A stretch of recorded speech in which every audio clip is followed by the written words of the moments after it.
नमस्कार। नेपाल टेलिभिजन समाचारमा स्वागत छ। म श्वेता सिन्हा र म अनिता बिन्दु। सुरुमा प्रमुख समाचार।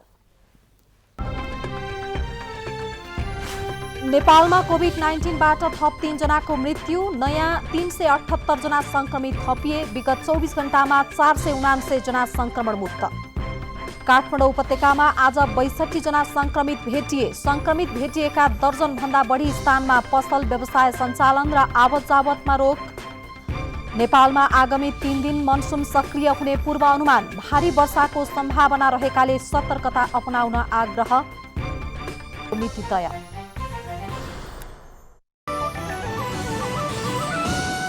समाचार विस्तारमा। नेपालमा कोभिड-19बाट संक्रमित थप 3 जनाको मृत्यु भएको छ। यो सँगै कोभिडबाट मृत्यु हुनेको संख्या 73 पुगेको छ। काठमाडौँमा उपत्यकामा 62 सहित नयाँ 378 जनामा संक्रमण पुष्टि भएको छ भने गत 24 घण्टामा 479 जना संक्रमण मुक्त भएका छन्।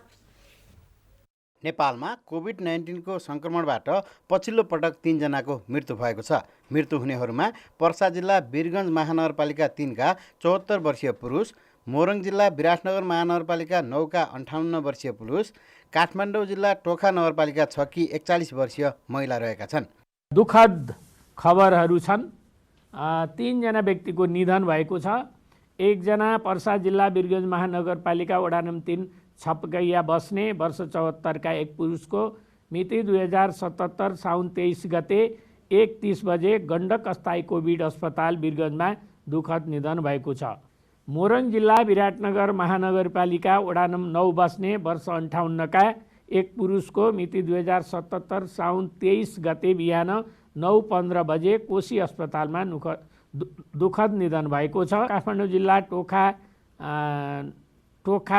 6 बस्ने वर्ष 41 की एक महिलाको मिति 2077 साउन 23 गते बिहान 11:23 पाटन स्वास्थ्य विज्ञान प्रतिष्ठान पाटन अस्पताल ललितपुरमा दुःखद निधन भएको छ। स्वास्थ्य तथा जनसङ्ख्या मन्त्रालयले घरमा आइसोलेसन बस्न चाहनेहरूका लागि 15 बुँदे मापदण्ड पारित गरी लागू गरेको छ।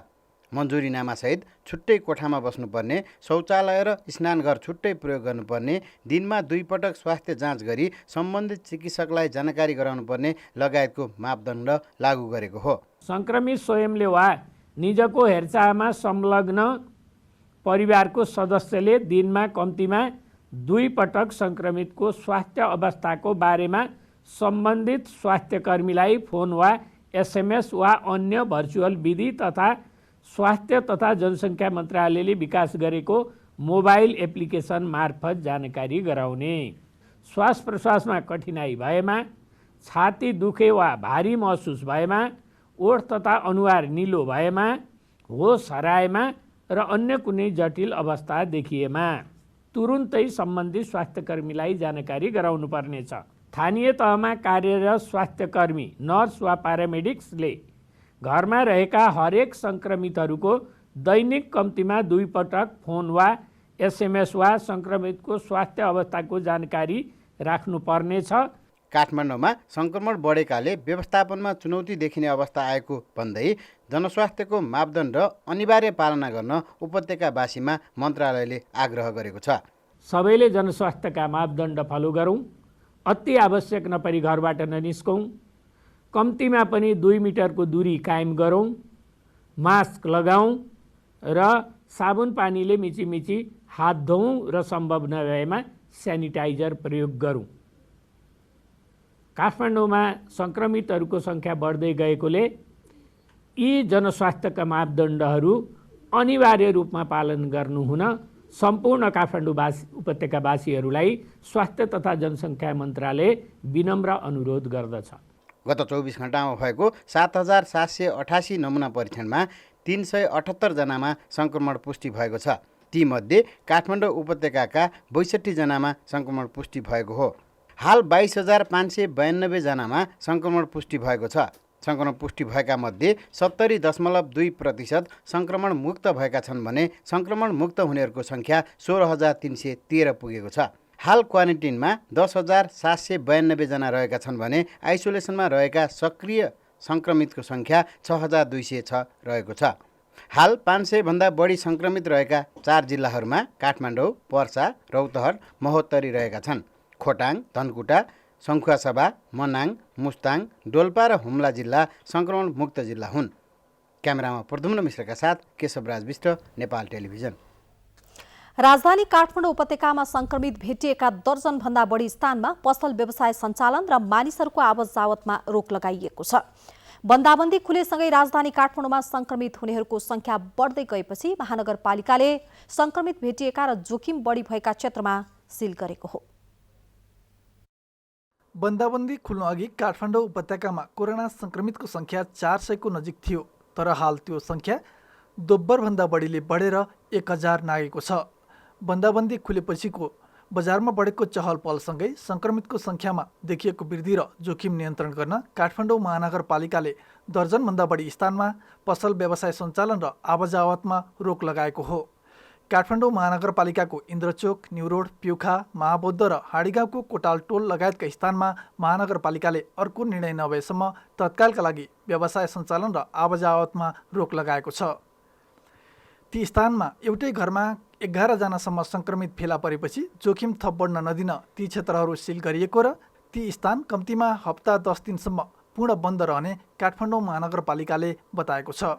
12-13 ठाउँ जति हामीले चाहिँ यो अहिले चाहिँ सिल गरेको छ हैन।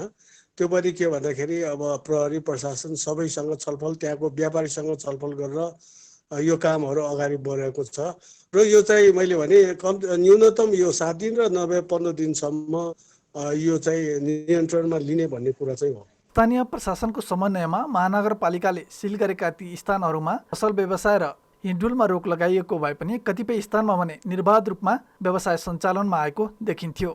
तर स्थानीयहरू भने आफ्नो टोल छेउमा बढेको संक्रमणको जोखिमले गर्दा चिन्ता थपेको र जोखिम बढ्न नदिन महानगरपालिका र प्रशासनले निगरानी बढाउनु पर्ने बताउँछन्। आज हाम्रो यहाँ टोलमा भएको छ हैन, आज 5 जना 10 जना देखिएको छ।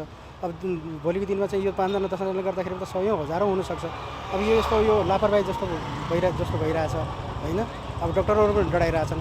समस्या सबभन्दा अब एउटा दुईटा मान्छेले गरेर त हुँदैन। बेला प्रहरीहरू आएर उहाँहरूले त के गर्दिनु भने एउटा केही समयको लागि क्लोज गरिदिनुहोस् भन्नुभएको थियो।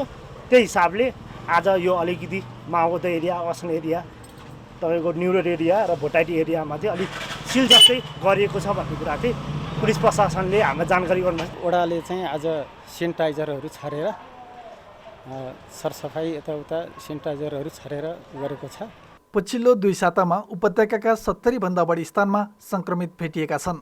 भाइरस संक्रमणका कारण राजधानी काठमाडौँमा हालसम्म 6 जनाको मृत्यु भइसकेको छ भने 860 जना संक्रमित उपचाररत छन्। राम थापाको साथमा राजेन्द्र पोखरेल, नेपाल टेलिभिजन। काभ्रे पलाञ्चोकमा 5 जना प्रहरी र अन्य 1 जनामा कोरोना संक्रमण देखिएको छ। संघीय प्रहरी इकाइ काभ्रेका 5 प्रहरी सहित बनेपा स्थित शिर मेमोरियल अस्पतालको आइसोलेसन वार्डमा कार्यरत 1 कर्मचारीमा संक्रमण पुष्टि भएको हो। आज 6 जना पुष्टि भएसँगै काभ्रेमा संक्रमितको संख्या 40 पुगेको छ। उता कोरोना संक्रमण नियन्त्रणका लागि स्थानीय प्रशासनले रौतहट जिल्लाभरि लागू हुने गरी निषेधाज्ञा जारी गरेको छ। समुदाय स्तरमा कोरोना फैलन नदिन चन्द्रपुर, राजदेवी, इस्नाथ, कटहरिया, गौड नगरपालिका लगायत स्थानीय निकायमा आजदेखि 32 गतेसम्मका लागि निषेधाज्ञा जारी गरिएको प्रमुख जिल्ला अधिकारी वासुदेव घिमिरेले जानकारी दिनुभएको छ। रौतहटमा अति आवश्यक वस्तु बाहेक बजार, कल कारखाना, विद्यालय, पसलहरू पूर्ण रूपमा बन्द गर्ने र सर्वसाधारणहरूलाई घर बाहिर निस्कन रोक लगाइएको प्रमुख जिल्ला अधिकारी घिमिरेले बताउनु भएको छ। समुदायमा अलिकति संक्रमण भइसकेको हो कि भन्ने आशंका देखिएको छ। पछिल्लो समयमा विश्वनाथ नगरपालिका, त्यसै राजदेवी नगरपालिका, गौर नगरपालिका, कटहरिया नगरपालिका, चन्द्रपुर नगरपालिका, यी नगरपालिकाहरूमा चाहिँ सर्वसाधारणमा ऱ्यान्डमली गरिएका परीक्षणहरूमा चाहिँ केही व्यक्तिहरूमा कोभिड-19 पोजिटिभ देखिएको अवस्था छ। त्यसले गर्दाखेरि पनि थप आशंका जन्माएको छ कि समुदाय स्तरमा चाहिँ कोरोनाको संक्रमण बढिसकेको अवस्था हो कि भन्ने आशंका जन्मिएको कारणले गर्दाखेरि जिल्लालाई यो कोभिड-19 को संक्रमणको जोखिमबाट जोगाउनको लागि 2077 साल श्रावण 24 गतेदेखि श्रावण 32 गतेसम्म हामीले निषेधाज्ञाको आदेश जारी गरेका छौँ। यस्तै कोरोना संक्रमण नियन्त्रणका लागि नुवाकोट जिल्ला प्रशासन कार्यालयले जिल्लाको प्राय सबै क्षेत्र समेट्ने गरी निषेधाज्ञा जारी गरेको छ। आज मध्यरातदेखि लागू हुने गरी आगामी भदौ 3 गते राति 12 बजेसम्मका लागि 10 दिन विभिन्न संवेदनशील स्थानहरूमा निषेधाज्ञा जारी गरिएको प्रमुख जिल्ला अधिकारी झङ्कनाथ ढकालले जानकारी दिनुभयो। रोग नियन्त्रणमा सहयोग पुग्ने उद्देश्यले हिँडडुलमा समेत प्रतिबन्ध लगाइएको हो। विदुर र बेलकोटगढी नगरपालिका र 10 गाउँपालिका रहेको नुवाकोटमा 53 जना कोरोना संक्रमित पुष्टि भएका छन्, जसमध्ये 36 जना निको भई घर फर्किसकेका छन् भने बाँकी अस्पतालमा उपचाररत रहेको स्वास्थ्य कार्यालय नुवाकोटले जनाएको छ। नेपालमा फेरि अबका 3 दिन मनसुन सक्रिय हुने भएको छ। आज रातिबाट मनसुन न्यूनचापीय रेखा नेपालको तराई भूभाग नजिक सर्ने सम्भावना देखिएकाले 2-3 दिनसम्म देशका धेरैजसो स्थानमा हल्कादेखि मध्यम वर्षा हुने भएको जल तथा मौसम विज्ञान विभागले जनाएको छ। अबको 2-3 दिन केही स्थानमा ठूलो वर्षाको सम्भावना समेत रहेको विभागले जनाएको छ। विभागका अनुसार यस वर्ष मनसुन बढी सक्रिय रहेको देखिएको र निरन्तर वर्षा पनि भइरहेको छ। मनसुनी रेखा नेपालमा धेरै दिनसम्म रहिरहेकाले वर्षा बढी भएको हो। यसैबीच आज रातिबाट 2-3 दिनसम्म नेपालमा मनसुन सक्रिय भई देशका धेरै स्थानमा वर्षा हुने भएकोले सतर्कता अपनाउन पनि मौसम पूर्वानुमान महाशाखाले सबैमा आग्रह गरेको छ। पछिल्लो समयमा लक्षण सहितका कोरोनाका संक्रमितहरू बढ्दै जान थालेपछि अस्पतालमा शय्याको अभाव पनि हुन थालेको छ। यसै कुरालाई दृष्टिगत गरी स्वास्थ्य तथा जनसङ्ख्या मन्त्रालयले घरमा नै आइसोलेसनमा बस्न चाहनेहरूका लागि 15 बुँदे मापदण्ड लागू गरेको छ। होम आइसोलेसनमा बस्दा घरको छुट्टै कोठामा बस्नुपर्ने, शौचालय, स्नान घर छुट्टै प्रयोग गर्नुपर्ने लगायतका नियमहरूको पालना गर्नुपर्ने व्यवस्था गरिएको छ। घरमा नै आइसोलेसनमा बस्ने संक्रमित वा निजका परिवारका सदस्यहरूले देहाय बमोजिमको स्वास्थ्य मापदण्डहरूको पूर्ण पालना गर्नुपर्नेछ। 1. पर्याप्त प्रकाश आउने र हावा खेल्ने छुट्टै कोठामा बस्नुपर्नेछ। 2. उपचार अवधिभरि बाहिर ननिस्कने र आवश्यक पर्ने सामानहरू परिवारका सदस्यहरू मार्फत मगाउने। नम्बर 3. खानपानमा विशेष सावधानी अपनाई पर्याप्त मात्रामा पानी, झोलिलो र पोसिलो खानेकुरा खाने। नम्बर 4. आफूले प्रयोग गरेका भाँडाहरू सुरक्षित रूपले सफा गर्ने र राम्रोसँग सुकेपछि मात्रै पुनः प्रयोग गर्ने। नम्बर 5. स्नानघर शौचालयको छुट्टै व्यवस्था मिलाउने र सामूहिक रूपमा प्रयोग गर्नुपर्ने अवस्था भएमा संक्रमितले प्रयोग गरिसकेपछि सरसफाइमा प्रयोग हुने डिसइन्फेक्टेन्टले राम्रोसँग सफा गरेर मात्र अन्य सदस्यले प्रयोग गर्ने। हात धुने बेसिनहरू संक्रमणको स्रोत हुन सक्ने भएकाले दाँत माझ्ने ब्रस लगायतका सामानहरू बेसिन बाहेक छुट्टै स्थानमा राखेर प्रयोग गर्ने। ढोकाका ह्यान्डल, टेबल तथा अन्य सामग्रीहरू जुन धेरै व्यक्तिहरूले चलाउने वा छुने सम्भावना रहन्छ ती सामानहरूको डिसइन्फेक्टेन्ट प्रयोग गरी नियमित सफा गर्ने। नम्बर 8. घरमा हात धुने साबुन र पानीको पर्याप्त व्यवस्था गरी सबै सदस्यहरूले समय समयमा हात सफा गर्ने। नम्बर 9. भाँडाकुँडा र कपडा धुँदा सकेसम्म पन्जा लगाएर धुने वा मेसिनमा छुट्टै धुने र राम्रोसँग घाममा सुकाएर मात्र पुनः प्रयोग गर्ने। नम्बर 10. संक्रमितको हेरचाहको लागि प्रत्यक्ष सम्पर्कमा रहने व्यक्ति वा संक्रमितले अनिवार्य रूपमा मेडिकल मास्क प्रयोग गर्ने। घरमा बढी जोखिममा रहने समूहहरू जस्तै दीर्घ रोगीहरू, 60 वर्षमाथिका ज्येष्ठ नागरिकहरू, गर्भवती तथा सुत्केरी महिलाहरूलाई संक्रमितको सम्पर्कबाट टाढा राख्नुपर्नेछ। नम्बर 12. संक्रमितको दिनमा कम्तीमा 3 पटक ज्वरो जाँच गरी रेकर्ड राख्ने। नम्बर 13. संक्रमित स्वयंले वा निजको हेरचाहमा संलग्न परिवारको सदस्यले दिनमा कम्तीमा 2 पटक संक्रमितको स्वास्थ्य अवस्थाको बारेमा सम्बन्धित स्वास्थ्यकर्मीलाई फोन वा SMS वा अन्य भर्चुअल विधि तथा स्वास्थ्य तथा जनसङ्ख्या मन्त्रालयले विकास गरेको मोबाइल एप्लिकेसन मार्फत जानकारी गराउने। नम्बर 14. संक्रमितलाई निम्न अवस्थाहरू देखिएमा निज वा निजको हेरचाहमा संलग्न व्यक्तिले तुरुन्तै सम्बन्धित स्वास्थ्यकर्मीलाई जानकारी गराउनुपर्नेछ। श्वास प्रश्वासमा कठिनाइ भएमा, छाती दुखे वा भारी महसुस भएमा, ओठ तथा अनुहार निलो भएमा, होस हराएमा र अन्य कुनै जटिल अवस्था देखिएमा। घरमै छुट्टै आइसोलेसनमा बस्न चाहने संक्रमितहरूका लागि स्वास्थ्य मन्त्रालयले 15 बुँदे मापदण्डहरूको व्यवस्था गरेको छ। लकडाउन खुल्ला भएसँगै मनाङमा कामदारहरू भित्रिने क्रम बढेपछि जिल्ला भित्रिने सबैले कोरोना संक्रमणको परीक्षण गर्नुपर्ने व्यवस्था गरिएको छ। हाल एकजना पनि कोरोना संक्रमित नरहेको जिल्लामा कोरोना संक्रमणको नियन्त्रणका लागि यस्तो व्यवस्था गरिएको जिल्ला प्रशासन कार्यालयले जनाएको छ। विकासका योजनाहरू सञ्चालनमा ल्याउन ठेकेदार कम्पनीले आफ्ना कामदारहरू जिल्ला भित्र्याउन थालेका छन्। बाहिरी जिल्लाका मानिसहरू कामका लागि दैनिक 40 देखि 60 जनाका दरले भित्रिने गरेको स्थानीयले बताएका छन्। अन्य जिल्लाबाट मनाङ पुग्ने कामदारहरूको स्थायी ठेगाना, काम गर्ने स्थान तथा सम्पर्क नम्बर लगायतका सूचनाहरू राखी निगरानी गर्न जिल्ला प्रशासन कार्यालयले स्थानीय पालिकाहरूलाई अनुरोध गरेको छ।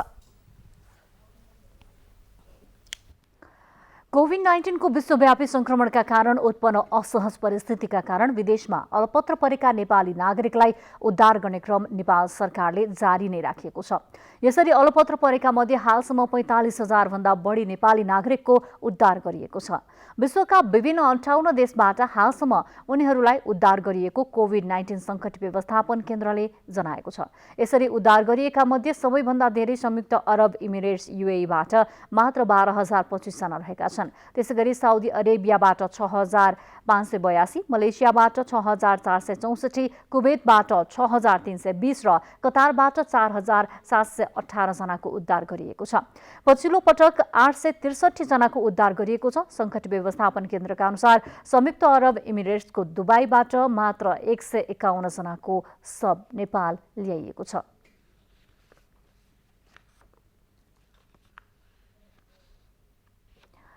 नेपालमा पहिलो पटक अनुवांशिक जीन सिक्वेन्सिङको अध्ययन सुरु भएको छ। कोरोना भाइरसको जीन कस्तो प्रकारको छ र कति शक्तिशाली छ भन्ने कुरा पत्ता लगाउन नेपाल स्वास्थ्य अनुसन्धान परिषदले पहिलो पटक जीन सिक्वेन्सिङको काम अगाडि बढाएको छ। संक्रमित व्यक्तिको स्वाब र रगतबाट जीन सिक्वेन्सिङ गरिनेछ। नेपालमा कोरोना संक्रमितमा रहेको कोभिड-19 को जीन कस्तो प्रकारको छ भनी पत्ता लगाउन आनुवंशिक जीन सिक्वेन्सिङको अध्ययन सुरु गरिएको छ। स्वास्थ्य मन्त्रालयले स्वीकृति दिएपछि नेपाल स्वास्थ्य अनुसन्धान परिषदले कोभिड-19 का 15 जना संक्रमितको नमुना लिएर जीन सिक्वेन्सिङको प्रक्रिया सुरु गरेको हो। संक्रमित व्यक्तिको स्वाब र रगतबाट जीन सिक्वेन्सिङ गरिनेछ र अबको 2 हप्ताभित्र नतिजा आउने पनि बताइएको छ। संक्रमित भएर मृत्यु भएका, संक्रमित भएर निको भएका, लक्षण रहित र सामान्य संक्रमित, बालबालिका, युवा र वृद्ध संक्रमित तथा फरक फरक देशबाट आएका संक्रमितको नमुना संकलन गरेर जीन सिक्वेन्सिङ गर्न थालिएको छ। परिषदले काठमाडौँ विश्वविद्यालयसँग जीन सिक्वेन्सिङ गर्नका लागि सम्झौता गरिसकेको छ। परिषदले नेपाली वैज्ञानिक विज्ञ र अनुसन्धानकर्ताबाट पहिलो पटक निजी प्रयोगशालामा जीन सिक्वेन्सिङ थालिएको परिषदका कार्यकारी निर्देशक डाक्टर प्रदीप गेवालीले जानकारी दिनुभयो। स्वास्थ्य मन्त्रालयको स्वीकृतिमा नेपाल स्वास्थ्य अनुसन्धान परिषदले जीन सिक्वेन्सिङ सम्बन्धी कामको प्रक्रिया नेपालमै अगाडि बढाउने जमर्को गरेको छ। जस्तै ड्रगको ट्रायल, त्यसै गरी भ्याक्सिनको ट्रायल, प्लाज्मा थेरापीको ट्रायल पनि चाहिँ एनएचआरसीले चाहिँ नेपाल सरकारबाट जिम्मा लिएको अवस्था छ।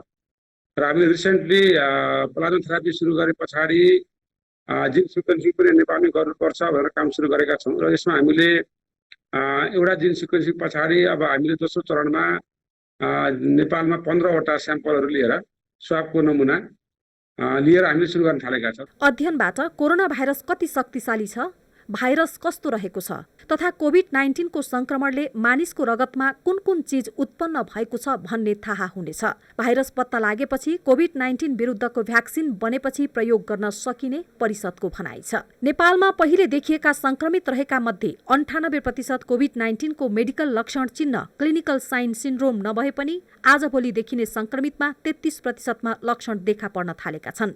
जीन पत्ता लगाएपछि कोभिड-19 को उपचारका लागि आवश्यक भ्याक्सिन र औषधि पत्ता लगाउन सकिनेछ। परिषदले जीनको अध्ययनपछि गुणस्तरीय छ कि छैन भनेर परीक्षण गर्नका लागि विश्व स्वास्थ्य संगठनको स्वीकृतिमा प्राप्त विदेशका प्रयोगशालामा 10% नमुना परीक्षणका लागि पठाउने पनि जनाएको छ। अस्पतालहरूबाट जीनको चाहिँ स्वाब लिएको छ। त्यो ठाउँबाट हामीले सुरुमा चाहिँ एनपिएचएलबाट हामीले स्वाबको नमुना लिएका छौँ र नमुना पुगेन भने हामी अन्तबाट पनि थप्छौँ। र यसमा चाहिँ के हुन्छ भने हामीले नमुना दिइसकेको अवस्था छ 2 देखि 3 हप्ताभित्रमा चाहिँ यसको रिजल्ट आउँछ भनिएको छ र जुन स्याम्पल चाहिँ हामी पठाएको छौँ त्यसकै स्याम्पलको चाहिँ त्यो क्रस भेरिफिकेसनको लागि भ्यालिडेसनको लागि हामीले विश्व स्वास्थ्य सङ्गठनलाई पनि 20-25% स्याम्पलहरू दिएर हामीले गरेको स्टडीको चाहिँ नमुनालाई भेरिफाई गर्दैछौँ र त्यो पोजिटिभ आयो भने डब्ल्युएचओको हाम्रो म्याच गर्ने स्थिति आयो भने हामी यहाँ सफल भयो भन्ने खालको हुन्छ र हामी यो प्रक्रिया चाहिँ नेपालमा अगाडि बढाउँछौँ र हाम्रो लागि एउटा नौलो प्रयास हुनेछ नेपालमा। विश्वका सबै देशहरूले आफ्नो देशमा संक्रमित व्यक्तिमा भएको भाइरस कस्तो छ भनेर जिन सिक्वेन्सिङ गरिरहेका छन्।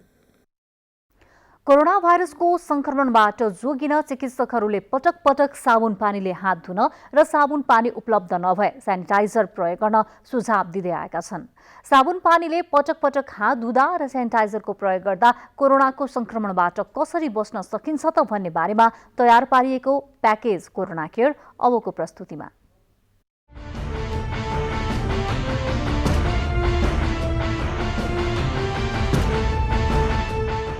कोरोना भाइरस श्वास प्रश्वासका माध्यमबाट सर्ने गर्दछ। त्यसो भए हात धुँदा कसरी संक्रमणबाट बच्न सकिन्छ त भन्ने प्रश्न पनि आउन सक्छ। कोरोना भाइरस जस्ता श्वास प्रश्वाससँग सम्बन्धित भाइरस संक्रमितको सिगान तथा खकारका साथै सूक्ष्म थोपाहरू मुख र नाकका माध्यमबाट हाम्रो शरीरमा प्रवेश गर्दछ। धेरैजसो अवस्थामा यस्तो संक्रमण हाम्रो हात मार्फत हुने गर्दछ। एक व्यक्तिबाट अर्कोमा भाइरस सर्ने प्रमुख माध्यम नै हात हो। त्यही भएर संक्रमण फैलिनबाट रोक्न नियमित साबुन पानीले हात धुनु सबैभन्दा सजिलो र सस्तो तथा महत्त्वपूर्ण उपाय मानिएको छ। तपाईँ एक ठाउँमा काम गरिरहनु भएको छ, त्यहाँ टेबलमा छुने अथवा ह्यान्डलहरू छुने अथवा हुन्छ नि अब बस अथवा गाडी चलाउँदाखेरि गाडीको ह्यान्डलहरू छुने अथवा अरू व्यक्तिहरूले हाक्छु गरेर खोक्दाखेरि निस्केका र्यालकसित परेका सतहहरू धेरैपल्ट छोइन्छ हामीले। त्यसलाई मध्यनजर गरेर सकेसम्म तपाईँको ती सतहहरू छोइसकेपछि चाहिँ साबुन पानीले हात धुन भनेको पटक पटक भनेको के हुन्छ भन्दाखेरि तपाईँले साबुन पानीले हात धुनुभयो, आफ्नो सफा ठाउँमा बस्नुभयो, फेरि बाहिर निस्किनु भयो, फेरि सङ्क्रमित सतहहरू छुनुभयो भने त्यहाँ फेरि हात धुनुभयो भने र फेरि आएर आँखा मिच्ने, नाक मिच्ने, मुख मिच्ने काम गर्न सक्ने सम्भावना जुन छ त्यो सफा हात भएन भने सङ्क्रमणको जोखिम हुन्छ। कोरोना भाइरसको सबै अवशेष नष्ट गर्न सामान्य धोइ पखाली मात्र पर्याप्त हुँदैन। त्यही भएर पानीले राम्रोसँग हात भिजाएर त्यसमा मनग्गै साबुन लगाएर 20 सेकेन्डसम्म मिची धुनुपर्दछ। हात धुँदा हत्केलाको पछाडि, औँलाको बीचमा, नङको भित्र लगायत हातका सबै भागमा कम्तीमा 20 सेकेन्डसम्म राम्रोसँग मिच्नुपर्ने र त्यसपछि बगिरहेको पानीले राम्रोसँग पखाल्नुपर्ने हुन्छ। साबुन पानी उपलब्ध नभए राम्रो गुणस्तरको सेनिटाइजर प्रयोग गर्नुपर्दछ। हामीले हात धुने भन्दाखेरिमा साधारणतया पहिला के गर्थ्यौँ भने अलिकति एकछिन समय नलागिकन अलिक धोए जस्तो गर्ने थियो। तर यसमा के छ भने हाम्रो हात धुनेको 6वटा स्टेप हुन्छ। सबै स्टेपहरू कसैले गरेर बस्या हुँदैन। तर हामीले भन्दाखेरिमा के भने साबुन पानी लगाएर मिची नङ लगायत अरू शरीर यो चाहिँ कापा हुन्छ, यो चाहिँ यसबाट चाहिँ राम्रोसँग सफा हुने गरेर धुनु पर्यो। अब स्टेपहरू त 6वटा थिए, त्यो सबै हेरेर बसिँदैन, अलिकति समय लगाएर साबुन पानीले धुनु पर्यो। अब त्यस्तो साबुन पानी धार नभएको अवस्था छ भने हामीले सेनिटाइजरले राम्रोसँग सफा गर्नु पर्यो। कहीँ बाहिर गएर आएपछि अथवा तपाईँ कसै सम्पर्कमा आयो भने यस्तो अवस्थामा चाहिँ यसरी चाहिँ सेनिटाइजरको प्रयोग गर्ने अथवा धुने ठाउँ छ भने त राम्रोसँग हात धोएर अलिक मिची भनौँ न हाम्रो भाषामा केही बेर समय लगाएर नङहरू अथवा कापाहरू अरू ठाउँमा कहीँ फोहोर नफैलियोस् र त्योले नधोइकन हातले मुखको नाक मुख आदि भागमा नछोइयोस्। यो हिसाबले गरिदियो भनेदेखि हातमा भएका सङ्क्रमित गर्न सक्ने भाइरसहरू शरीरमा गएर फेरि इन्फेक्सन नहोस्, सङ्क्रमण नहोस् भन्ने नै उद्देश्य हो। घर बाहिर गएर फर्किएपछि तत्काल साबुन पानीले हात धुनुपर्छ। त्यस्तै खाना पकाउनु अघि र खानु अघि पनि हात धुनुपर्छ। विशेष गरी बाहिरबाट कुनै सतह छोएर आएपछि चाहिँ धुनै पर्ने हुन्छ। साबुन पानी उपलब्ध नभएको अवस्थामा कोरोनाको संक्रमणबाट बच्न सेनिटाइजरको प्रयोग गर्न सकिन्छ। कम्तीमा 60% अल्कोहल भएको जीवाणुनाशक जेल वा क्रिमलाई कम्तीमा 20 सेकेन्ड हातमा लगाएर मिच्दा पनि संक्रमणलाई निस्तेज पार्न सकिन्छ।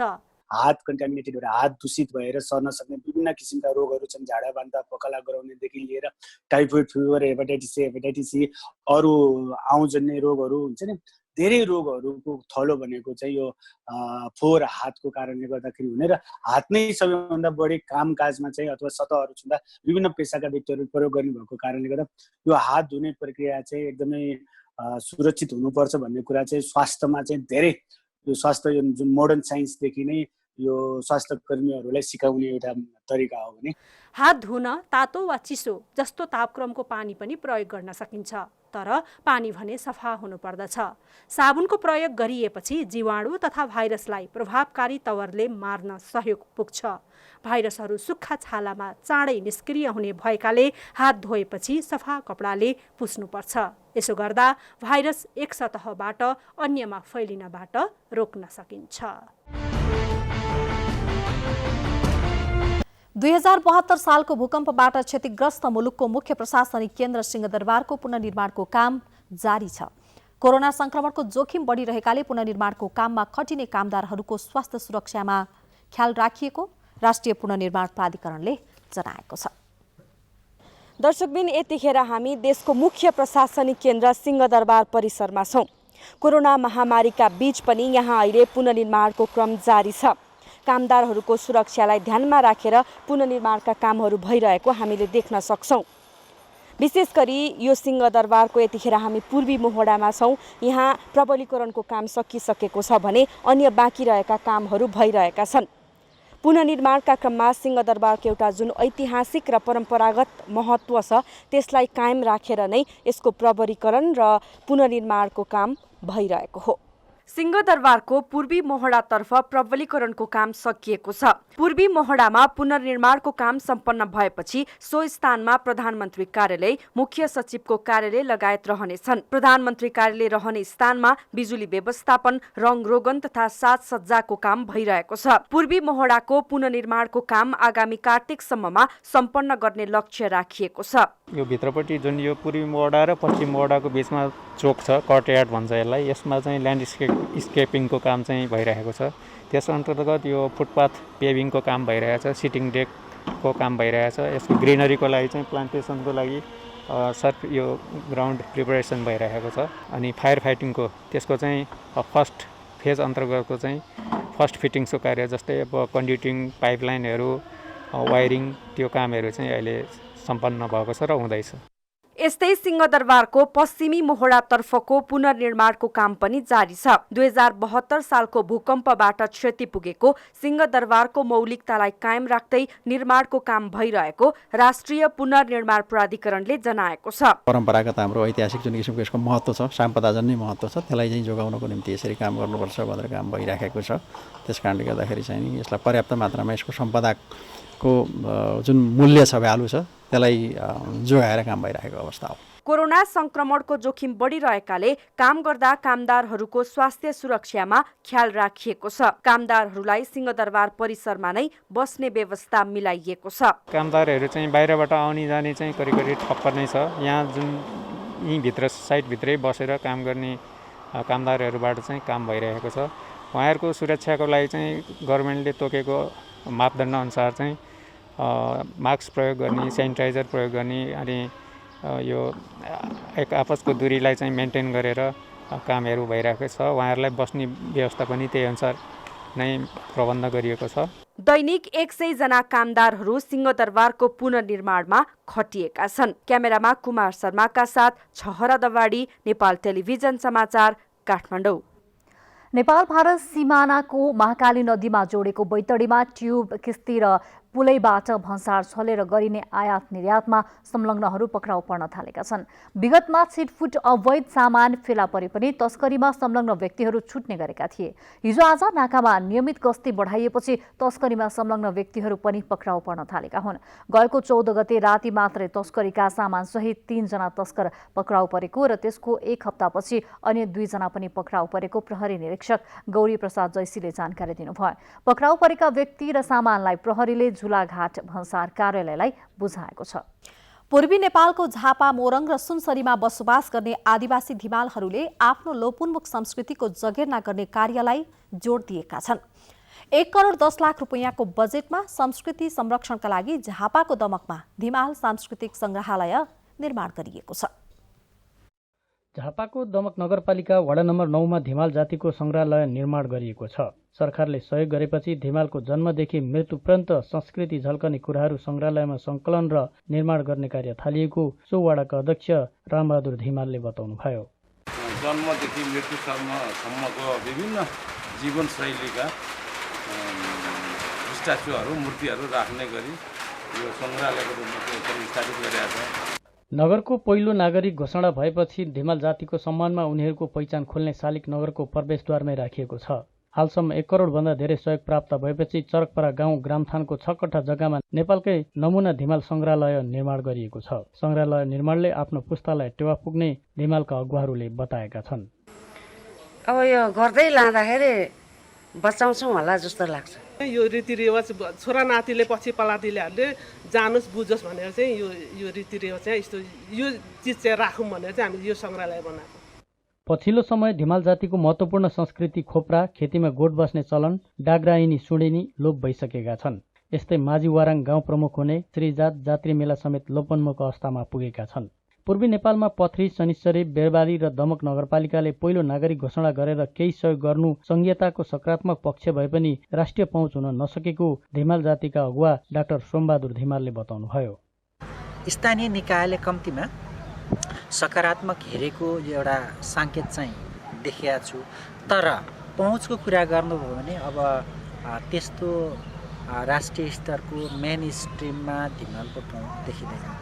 2068 सालको जनगणना अनुसार नेपालमा धिमाल जातिहरू 26,298 जना रहेका छन्। हालै निर्माण गरिएको संग्रहालयले लोपोन्मुख धिमाल जातिको संस्कार संरक्षण र पुस्तान्तरणमा सहयोग पुग्ने उनीहरूले बताएका छन्। डिकेश लामा, नेपाल टेलिभिजन, प्रदेश नम्बर 1, झापा। अब आर्थिक समाचार।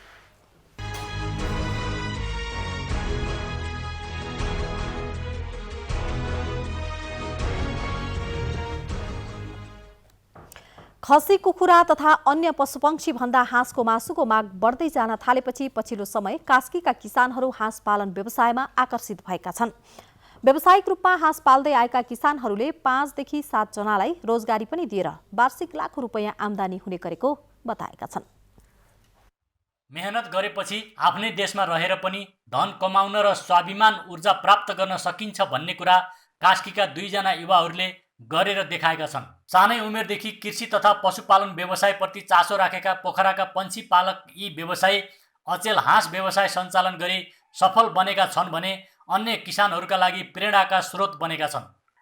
एसएलसी सम्मको पढाइ सकेर सानै उमेरदेखि जग्गा भाडामा लिएर पन्छी व्यवसाय कुखुरासँगै हाँस पाल्न थालेका विष्णुले कास्की जिल्लामा सफल व्यवसाय मात्र होइन 4-5 वर्षभित्रै मनग्गे आम्दानी लिन सफल हुनुभएको छ। विष्णुहरिको अथक मेहनतको सिको गर्दै अचेल गुरुप्रसाद समेत सँगसँगै हाँस पालन व्यवसायमा संलग्न भएपछि हाँस पालन व्यवसाय कास्कीमा ऊर्जावान व्यवसाय बन्दै गएको छ।